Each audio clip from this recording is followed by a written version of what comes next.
Hey crafty people, I'm Sarah, also known as Craft Nerd because I'm a nerd who loves to craft. Over the years I've dabbled in most types of crafting, although for the past decade or so I've been doing primarily card making and mixed media art. I've recently embarked on a junk journaling journey that I hope you'll join me on. Today, I'm going to be showing you a couple techniques for creating faux stained glass to use in your paper crafting projects. And I've got a bunch of projects planned for upcoming videos where I use the pieces we're going to create today. Let's get crafting.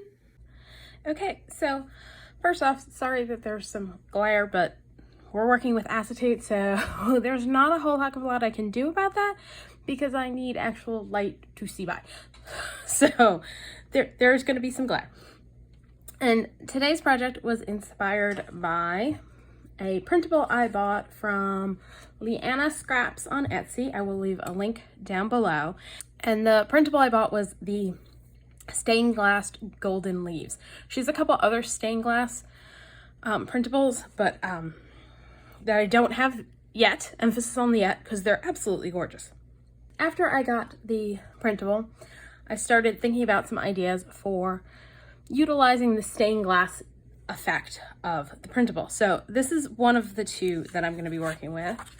And then here's the other one. I just printed out two of my favorites. And actually, so my printer won't print on anything except a transparency that has some texture on it. So the side it printed on has texture and then this side does not. And so unfortunately I've got this little strip on the side there.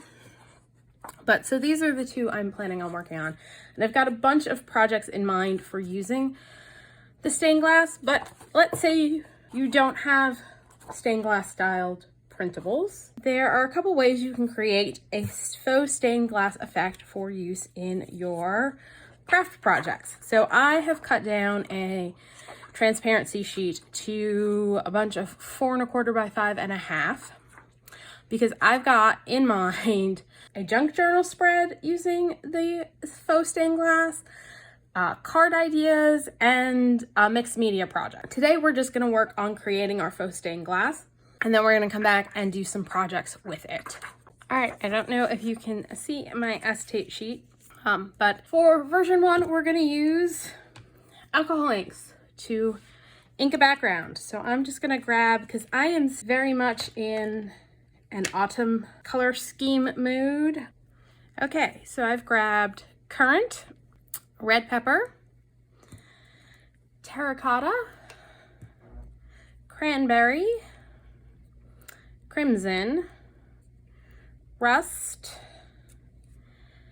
sunshine yellow, which I am going to need to get more soon, of sunshine yellow and sunset orange, and butterscotch. These are some of the colors I have had since I first started doing alcohol inks, which was a very, very long time ago. I also have out mushroom, which is a grayish brownish color. So those are the colors we're going to play around with. I also have 91% isopropyl alcohol, or rubbing alcohol, in a little mister and in a little spray needle-nosed bottle. Now, if you're playing with alcohol inks and you don't know, they also have a blending solution. Do not put the blending solution in a mister because the blending solution has resin in it. And resin will stick to everything, including inside your lungs. So you do not want to be misting with the blending solution. That's not an issue with isopropyl alcohol. So you can put that in a mister. So there's my little public safety announcement before we get started playing with our alcohol inks. And I'm going to start with my light colors first. And so I've grabbed, that's sunset orange. And try not to open them on your piece, as they sometimes get a little crusty and you'll get little crusty bits. That was sunshine yellow. Let's add a couple drops of butterscotch.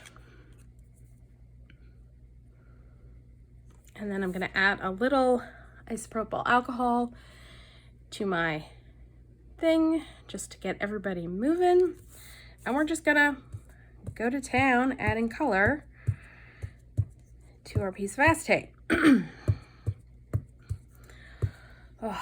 Now, if you watched my Clean and Simple alcohol ink cards, you'll know I was running low on the felt squares, and I just grabbed a piece of felt and cut these out right before I started because I realized I hadn't done that yet. So these are all from not even a half a sheet of felt, so I highly recommend that instead of buying the pre-cut ones because it's a lot less expensive. So we've got our lovely yellows going on here. And I'm gonna come in with, let's see, let's do a little cranberry. I'm gonna put that on my pad.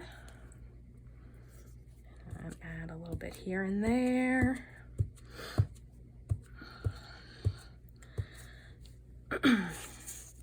So I just got back from a conference that I was helping run at. Quite frankly, I'm still exhausted from it, and my allergies are acting up, which seems to happen every time. And I don't know if it's because of the stress of running the conference, or see, I'm gonna pull out some rust, or it's because I'm doing so much talking at the conference that it just causes my allergies to flare up. But conference ended Friday. Today is Sunday. I did hardly anything yesterday. I sat on my couch because I just could not convince my body to get up and move.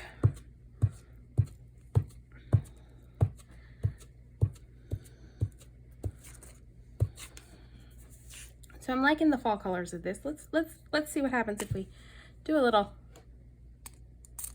spritzing.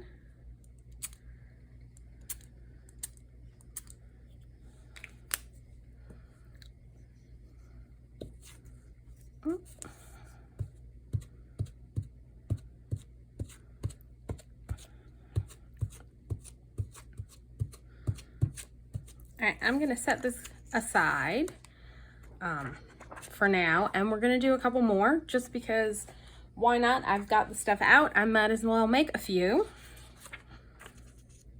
I think for this one, we're gonna try out, see what happens if we,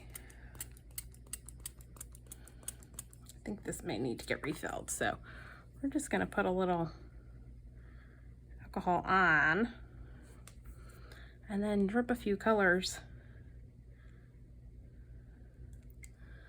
on there.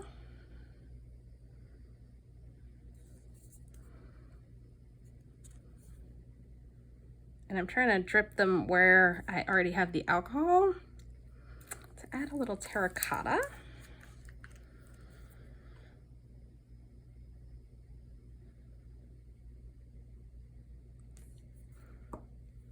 And some red pepper.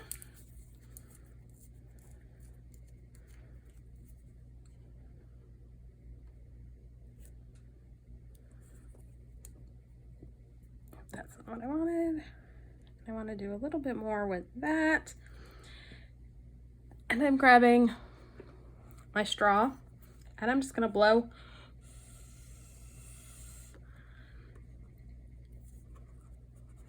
and tilt my paper.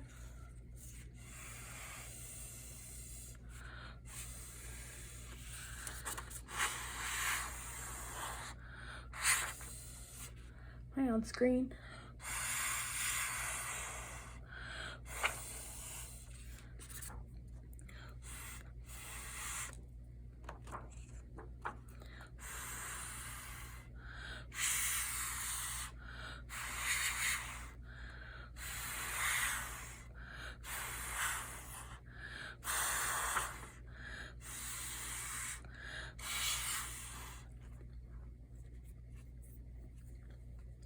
All right, so as cool as that is, I'm realizing since this is a technique where I want my entire page covered, that's not necessarily the best way to go. So we're just gonna come in with our dabber and let's shift up a little. And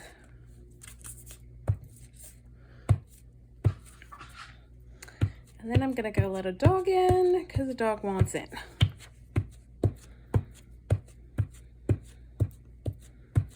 Hold on, Bert, I'll be right there.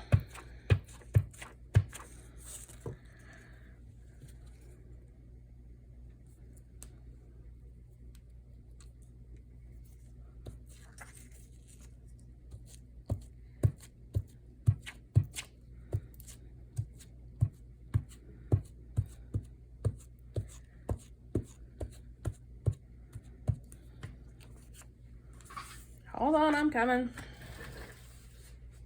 All right, let's see what I've got on my dabber already. We're just gonna add a little color. I think I need a new piece of paper for behind because I can't see what's going on for the overflow I got.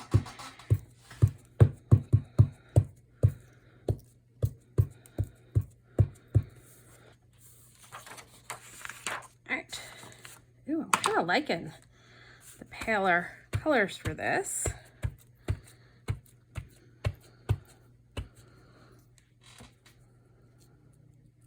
And I'm just adding some more alcohol to the felt because that's going to reactivate the ink still on there and get it moving again so that we can go with a lighter colored one. So we got some variety and options.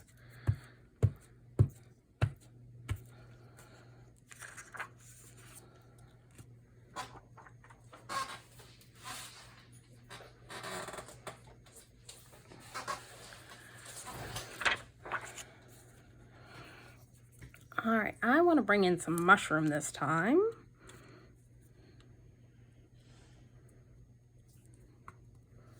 Get a little bit of that going.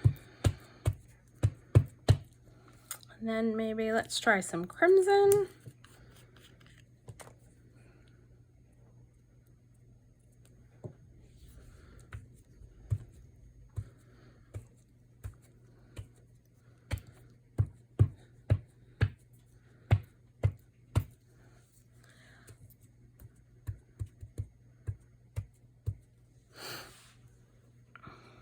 A little butterscotch.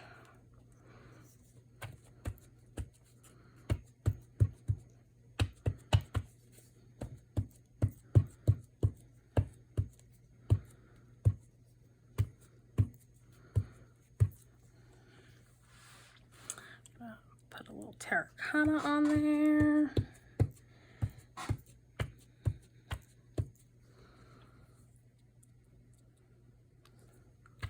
That's just some plain alcohol.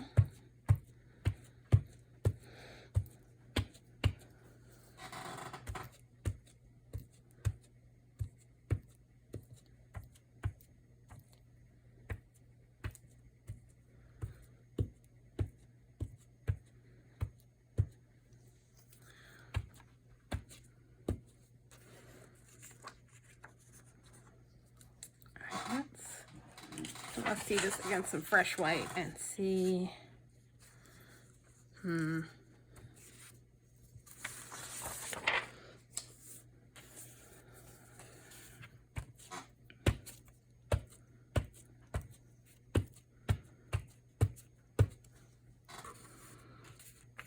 Let's get a little, let's throw in a little currant, see how that does. And a little bit more mushroom on there with the currant.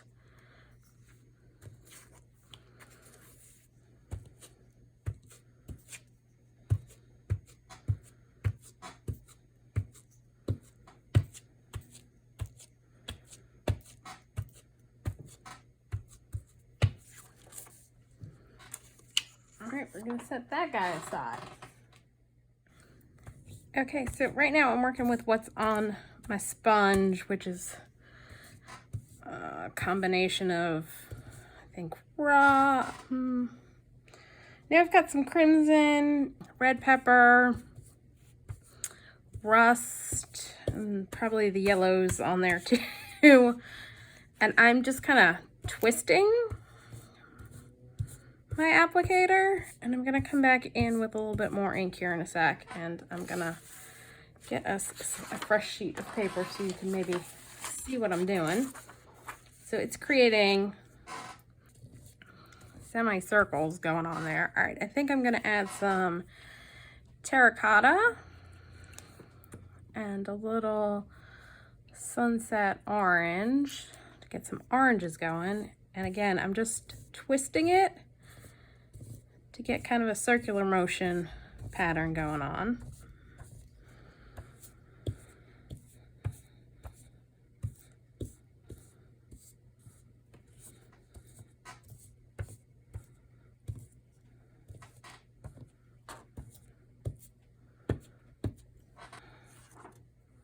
And I went ahead and did a few more off camera. This one's mostly currant mushroom, and I added a little butterscotch on there. This one's just the reds and the oranges. This is the first one I did on camera. I think I did this one on camera. This guy I did partly on camera where I did the swirling. So we got that one. I think I did this one. Yeah, this is the one I did on camera where I was dropping and blowing and moving around and decided that's not the best for the technique we're doing next. And then I went ahead and did one in blues to show you can do any color combo you want, and because you know winter is coming. Actually, no, it's not. I live in Florida. Winter's never coming. But winter holidays are coming, so I will use this for a wintry card. So now we need to make these look like stained glass. So what you're going to want to do first, and I'm going to show you 2 techniques for doing that, is determine which side you've inked and which side you haven't. So these are all turned so that the inked side is down, and you can feel it. You'll have one side that feels completely smooth and one that's a little tacky-ish.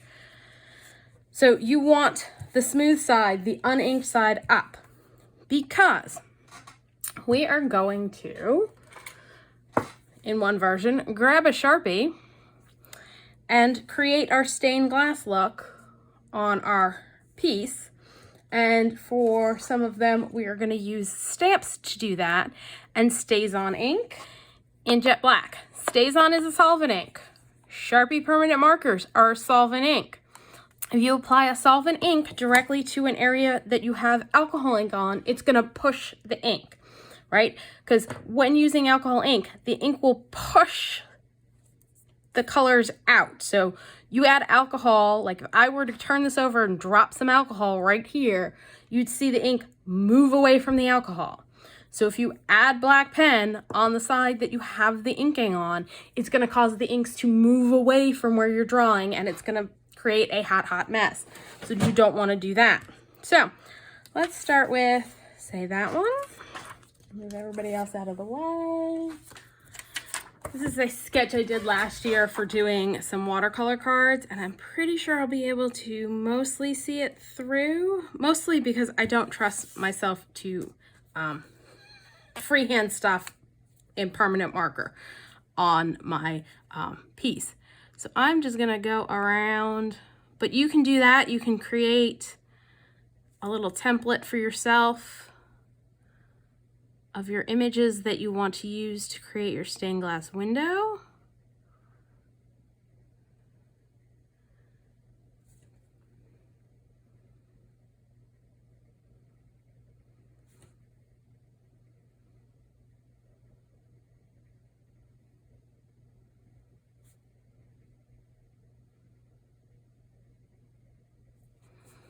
And then you can just draw in veining to give more detail.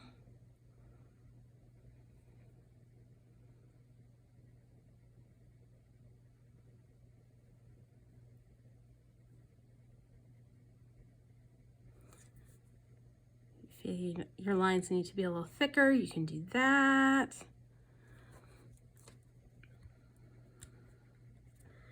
So I'm just gonna keep going around, filling in leaves to give this the effect of a stained glass window, because you know stained glass windows have leaded glass, so there's lead around all of the pieces of glass in a true stained glass window.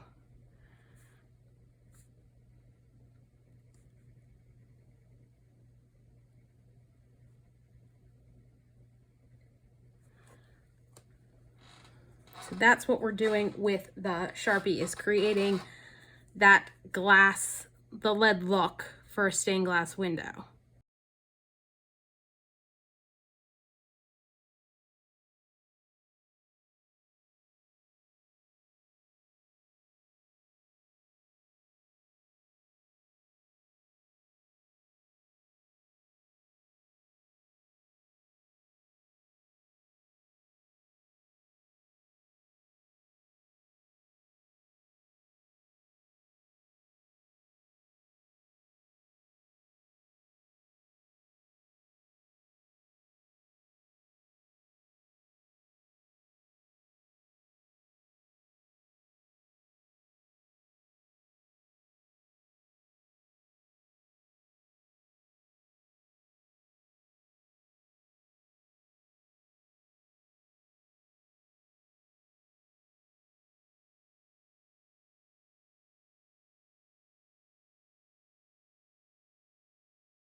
All right, now that I have done all my leaves, in a stained glass piece, you also see everything will be connected with lead. So I'm gonna do, this is gonna make me nervous. I'm gonna go around the edges, give a black line around the edges.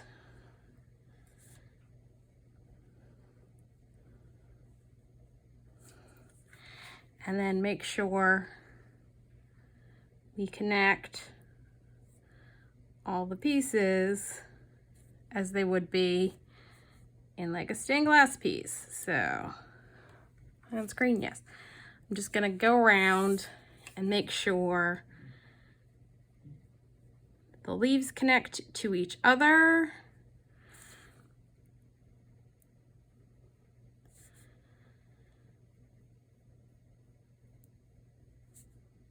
Kind of wish I had a thicker Sharpie for doing around the edge, which I may somewhere in my house, but I don't know where.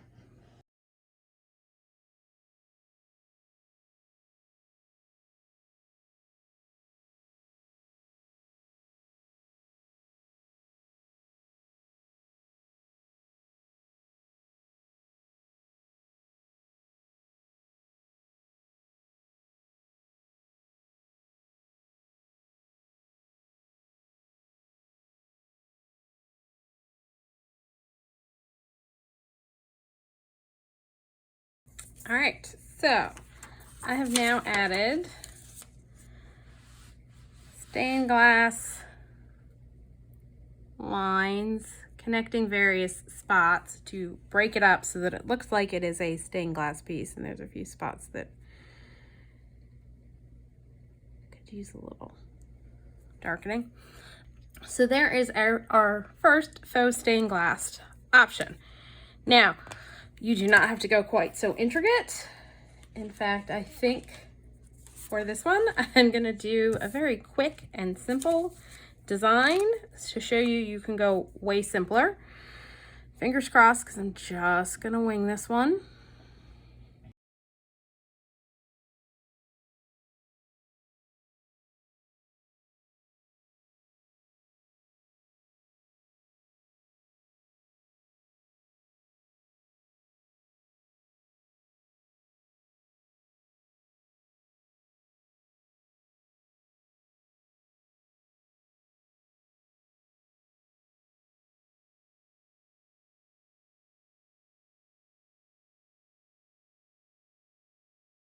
And they got kind of skinnier as we went along. Yeah, this is why I don't tend to wing it when it comes to hand drawing stuff, because yeah, I never stay in proportion or anything like that. So I'm just gonna go around again around the edges.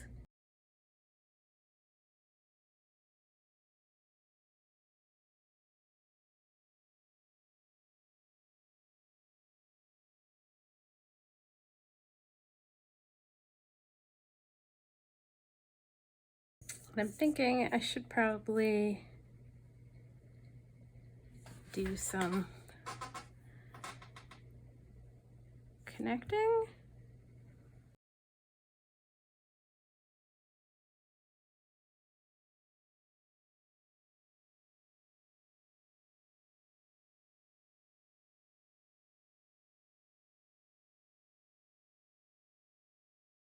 All right, so there's that one. I don't know that I love it, but it gives us our faux stained glass effect.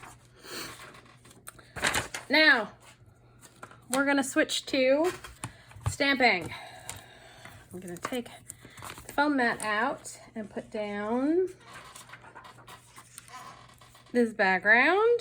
Let's see if I can get the media grip to work to grip this, because my stamp is bigger than my piece. It's a Impression Obsession Cover a Card background, and this one is oak. And so it's gonna cover the whole card. Do that, and I am gonna apply StazOn ink in jet black.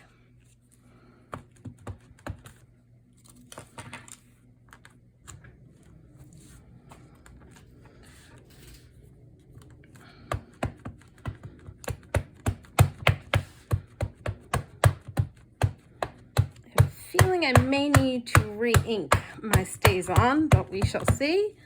Let's see how we're doing and where we're going, kind of thing. We're gonna stamp it, and this is what I like about the Misty is I can stamp multiple times in the same exact spot. If I can get my paper to stay put.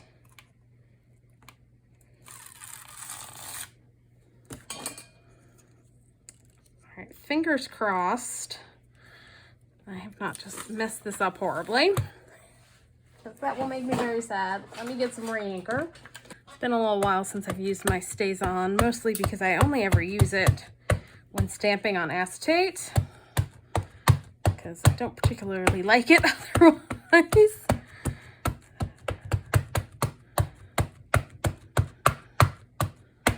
Plus, I most often am coloring with my Copic markers, and StazOn and Copics do not mix. Fingers crossed this is in the same spot.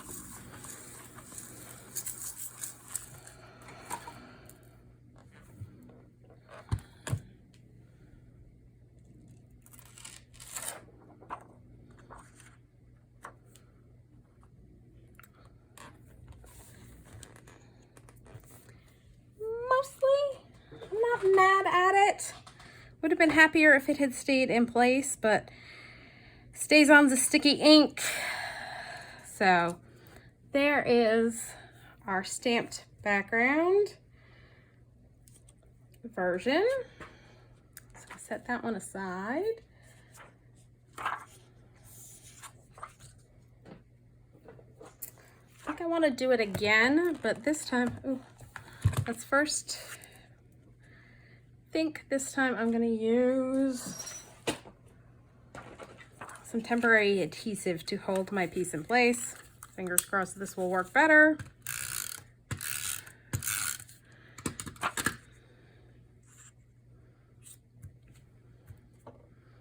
I'm going to cover. Yeah, let's scooch it up a little. Again, I'm going to ink up my stamp.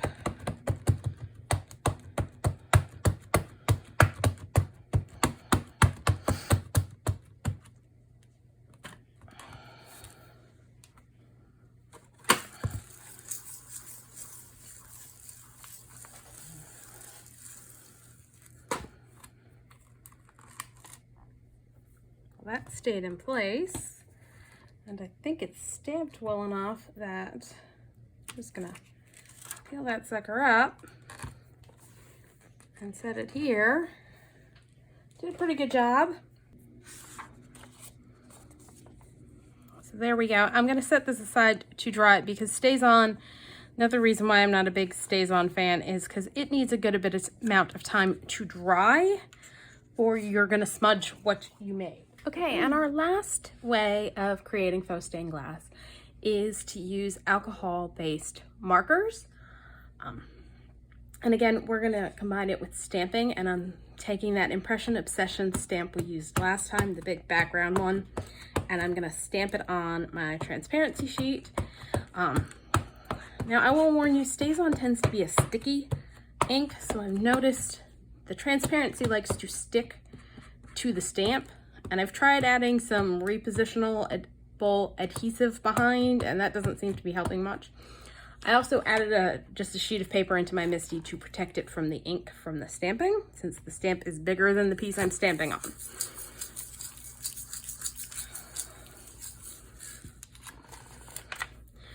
See, and my transparency's over here. I'm gonna kind of smush it down since it's here to see if I can get a better impression on there, and peel it off. And that's actually pretty good. Trying to decide. Yeah, I think I can live with that. I haven't had much success with trying to restamp with this one because, it's just because it's so big and I can't use the magnets to hold the piece in place, and the piece does not like staying down. It's making it a bit difficult. So we're gonna do that one. And I'm also gonna pull out a couple other stamps I have. And this one, it's not so big. I can use my magnet to hold my piece in place. in, do that, I think that. And this is, I think it's another Impression Obsession. Yes, it is. Stamp. And this is going to create, we can do it kind of like stained glass panels because it's a smaller piece. So we're just going to stamp it a couple times on the sheet.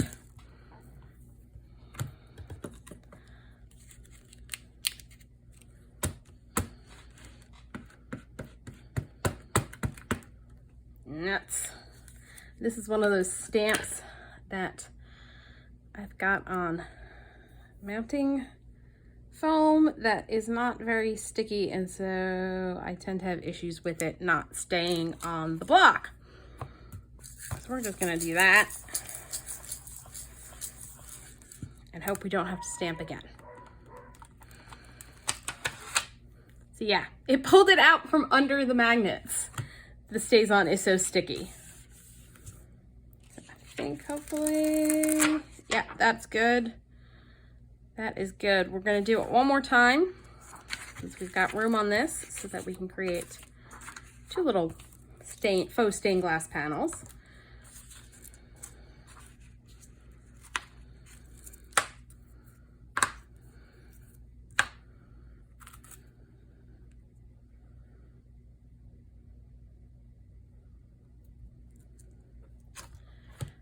And this time I'm going to add a little repositional adhesive on the back of the stamp so that it will hopefully stay on my Misty.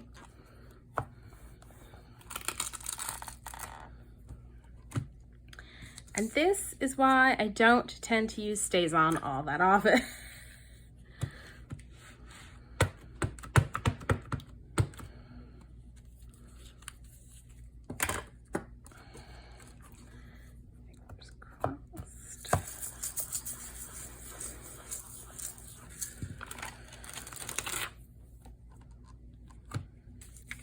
All right, that's stamped pretty good too. We're gonna go with that. And this last one that I'm gonna stamp is a stamp by Creative Expressions. It's their woodware line. And it's a bunch of mushrooms.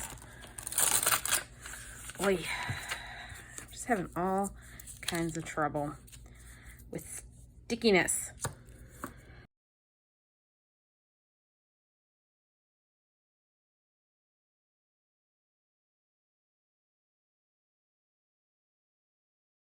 Fingers crossed this stamped well.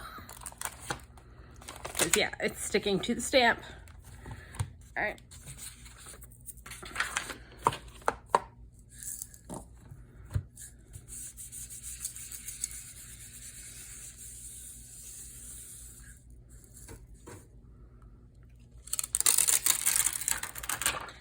Nope, that did not stamp well at all. I'm gonna give that one more try.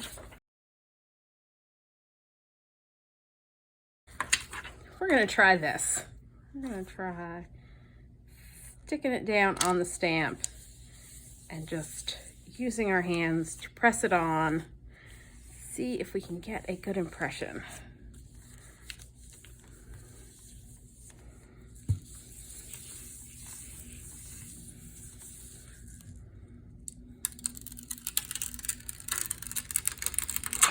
That worked much better. All right.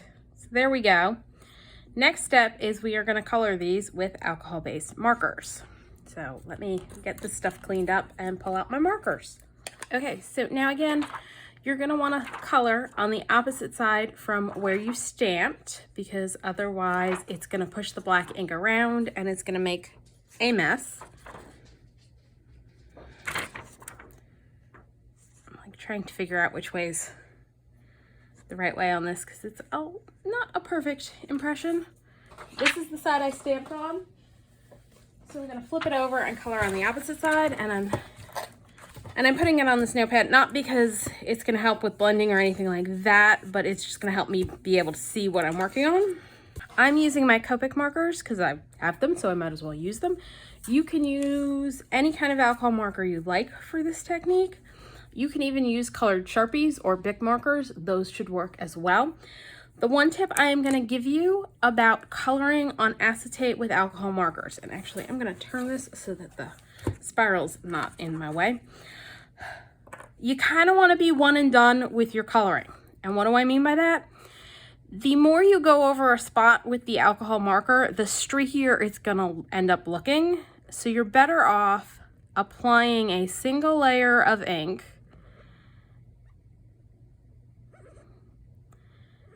with as few instances of going over a spot you've already done as you can manage, instead of your typical alcohol ink coloring where you go back and forth and you blend. Because yeah, the more you do it, the more likely you're going to get streaks, because the marker's pushing the ink around on the acetate, and it tends to show up better on acetate that that's what's happening than on like a regular Copic coloring cardstock. So that was, if you wanted to know, why R18. I'm gonna grab R8. And again, I'm gonna try and use as few strokes as possible to apply my color to cut down on the streakiness.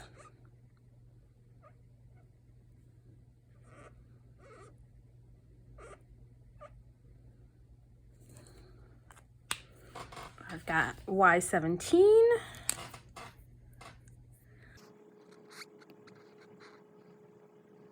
I've grabbed R39.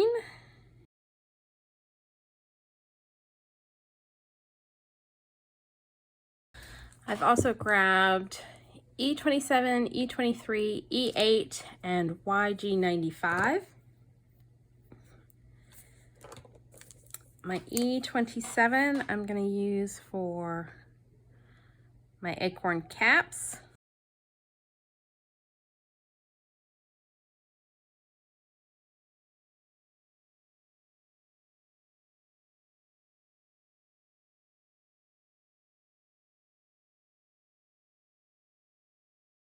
And my E23 for the bottoms.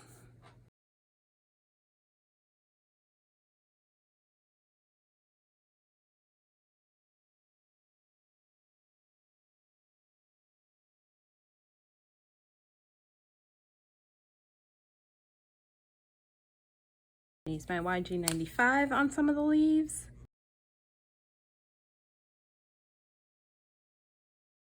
And the E8.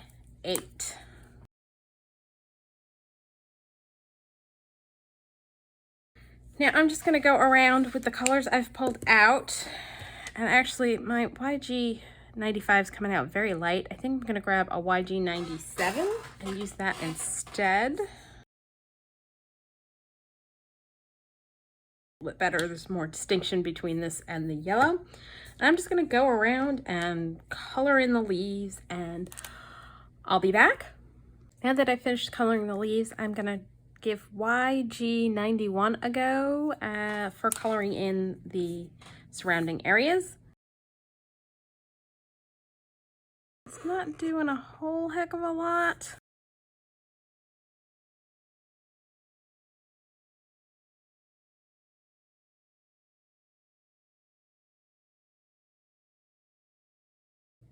It's antiquing it a little bit in the in-between spots where I'm coloring, but not a whole heck of a lot, so I don't know. I'd probably pick something with a little bit darker of a color or skip this step.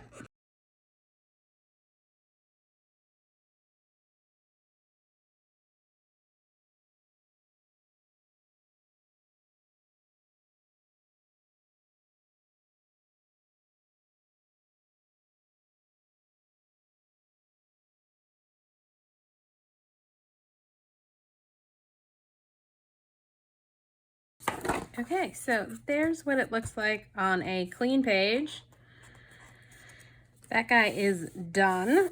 And for our mushrooms, I'm mostly going to do the same colors with a few additions, I think. So I'm going to use my YG and 97 for the bits I want to do green. the side that's stamped on. Let's make sure I'm coloring on the correct side.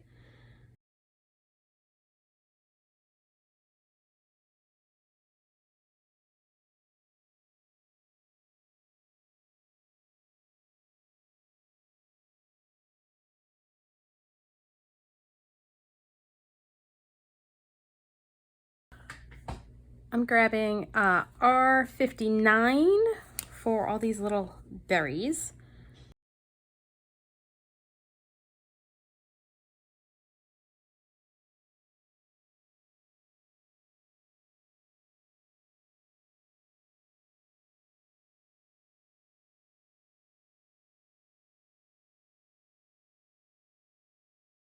This is R8.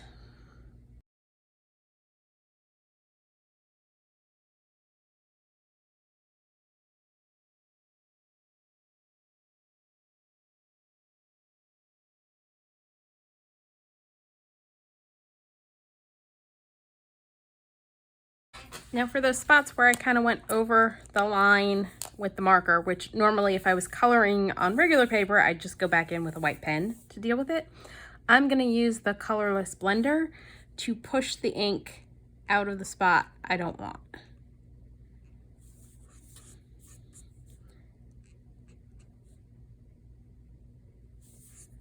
Now I wouldn't necessarily recommend using it in this way on regular cardstock because it doesn't do a great job with red. Red tends to stain, but on this, it does a really good job of pushing the ink out of the spot where you don't want it. And I'm just wiping it off on the side there. So keep that out.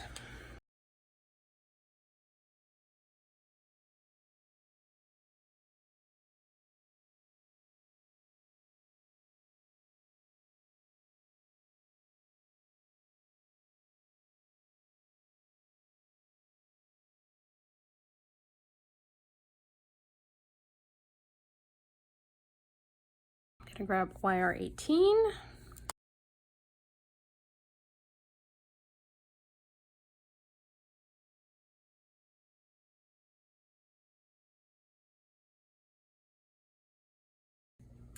R30, R39.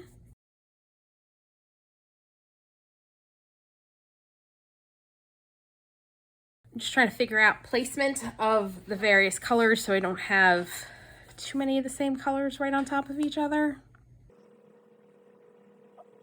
And you can notice with these bigger spaces, the streakiness that you can get when coloring on acetate shows up a little bit more than it did on the other piece where the areas that got colored were smaller. Pulling the E8.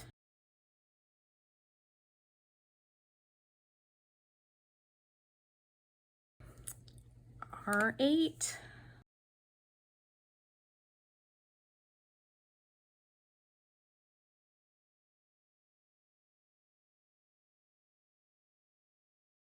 And because this is kind of whimsical, I'm pulling in BG9. We're gonna have a teal mushroom right in here.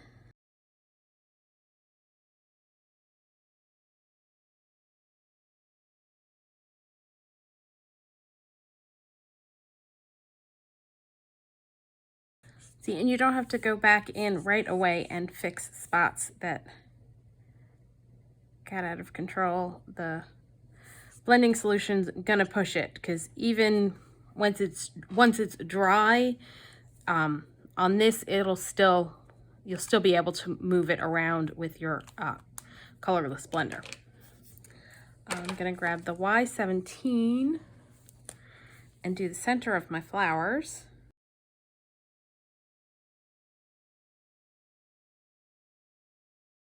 I'm gonna go ahead and use the berry color around the yellow on this flower. And I'm grabbing E71 for my mushroom stems. And that's so light, I'm gonna grab E74. I usually do E70 for my mushroom stems because I just really like it. I think it is a great color for doing the stems on mushrooms, but given how light it's showing up, I'm going with the darker color in the same group and getting essentially the color I would have gotten with like an E70.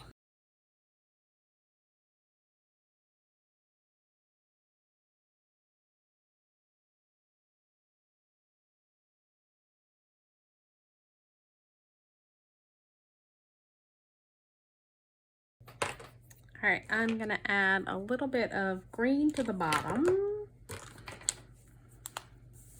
I think I'm gonna leave my flowers white.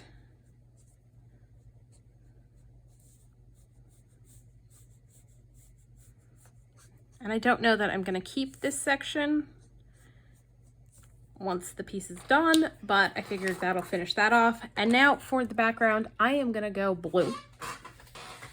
I'm grabbing B5, which is a little dark for what I would normally do for a sky, and I'm gonna grab a piece over here and test that out. Oh, that's a little dark for what I want.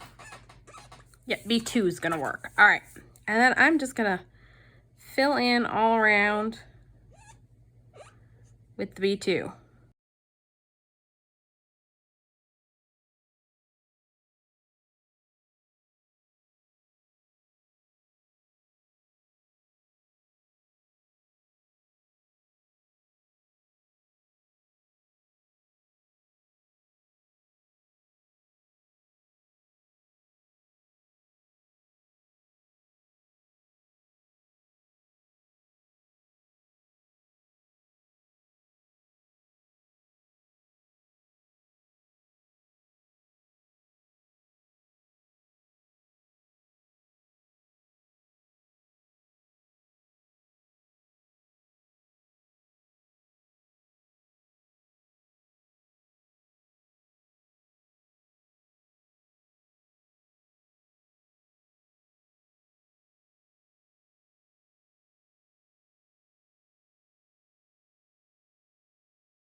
Okay, so flipping it over and putting it on a clean page, that's what it looks like.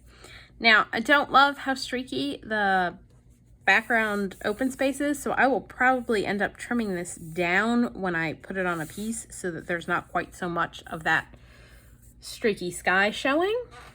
And the last thing that I'm gonna do is grab a Sharpie and go over some of those spots that didn't stamp very well on this side, which is the side I stamped on.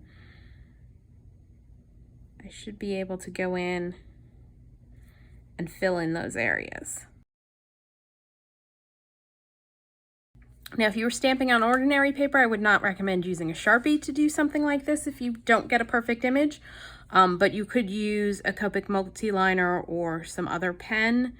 The Sharpie will, on the alcohol ink, if it's actually coming in contact with it, will push it around, and so it will probably mess up your coloring if you went back to fill in with a Sharpie.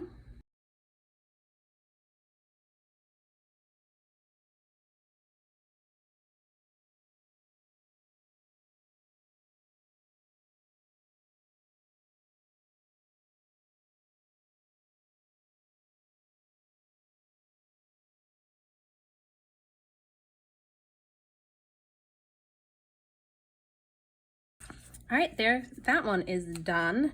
Now, I could also do like I did with the other ones and draw in lines to make it a little bit more stained glassy, but I didn't actually love how that came out on the one I did, so I don't think I'm gonna do that to this one.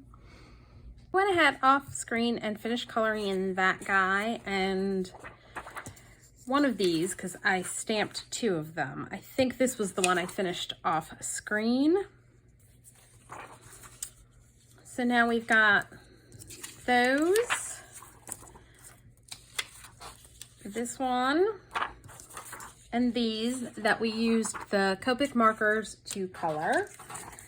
And then with our alcohol inked backgrounds, we've got that one that we stamped, and this one that we stamped. And then we have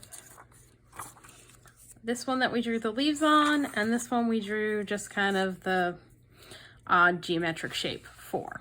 So those are 3 ways to create faux stained glass. So inking with alcohol inks, coloring with Copic markers, and printing on transparencies. So that's all for today. If you enjoyed this video, please do all the things that lets YouTube know you enjoyed the video. Like, subscribe, hit the notification bell, leave me a comment down below. Thanks for joining me, and happy crafting.